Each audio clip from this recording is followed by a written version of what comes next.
Okay, Nintendo just dropped their trailer for the Nintendo Switch 2. So today I'm going to go over the trailer in this video, give my thoughts on everything in terms of the design to the software, and even a bit of modding stuff too.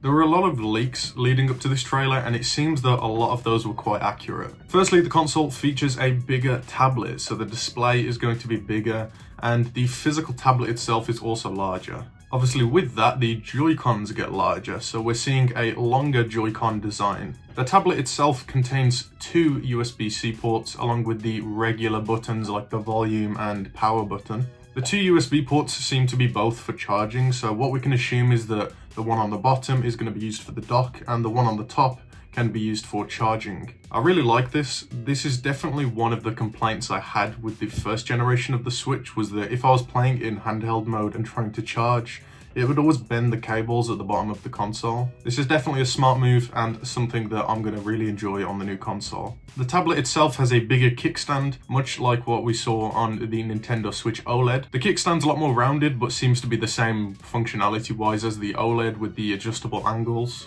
In my opinion, this should have been on the first Switch to begin with, but it's really nice to see it coming to a base model of a console. The Joy-Cons on the Switch 2 are larger, as is the tablet. Nintendo seem to have ditched the traditional Joy-Con rail where the Joy-Con slides in, and instead have opted for a magnetic design. There are now grooves in the tablet itself which the Joy-Cons clip into. And this trailer is the first time that Nintendo have actually referred to the new console as the Nintendo Switch 2. Some people weren't sure if this was going to be called the Switch Pro or something like that, but it is the Nintendo Switch 2. In this trailer, we also saw a little short clip of some gameplay of a Mario Kart game, which I assume to be Mario Kart 9, probably being exclusive on the Switch 2. The dock is also more rounded to match the console, and you can see the top of the display pointing out of the dock. I think this is probably going to be similar to the Switch 1, how you can see the battery indicator and things like that when it's charging in the dock. We haven't had any look at the software on the Switch yet, but I'm really interested to see whether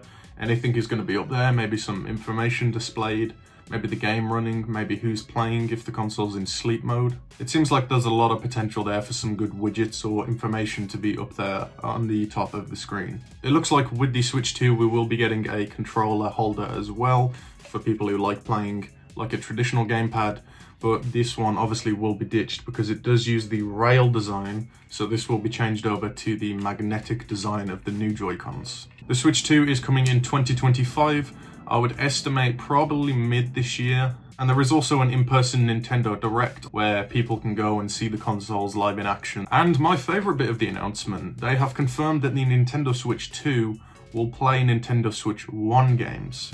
Now, if you've been around this channel for a while, you'll know why this interests me. The MIG switch and the unlock switch are the flashcards for the Nintendo Switch. I'll leave those videos linked down below if you haven't already seen them. So that is definitely something interesting. Will the MIG switch or the unlock switch work on the Nintendo Switch 2?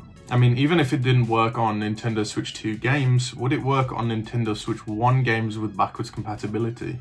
And of course I'll be trying this, I'll be covering this, any security changes that are made to the console will be documented here on this channel. It does say that certain Nintendo Switch games may not be playable. I wonder if that's anything to do with the MIG switch maybe, or these flashcards. Maybe there's some other sort of certificate needed, I'm not really sure. This brings up a lot of questions though, like if the Nintendo Switch 1 and 2 games go in the same port, they must be the same size, which means they also fit in something like the MIG switch dumper. So what happens if you put them in a dumper? Does anything happen?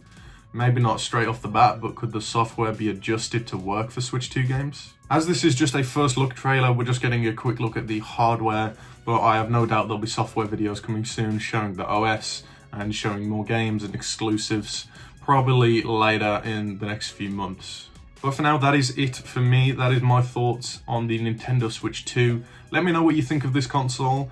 Do you think that the MIG switch will work on this console? Do you think there'll be any homebrew stuff on launch? Or do you think Nintendo's tightened the security? That is it for me for today's video. Thank you for watching. If you did enjoy, make sure to leave a like down below and check out my other videos, and I'll see you in the next one.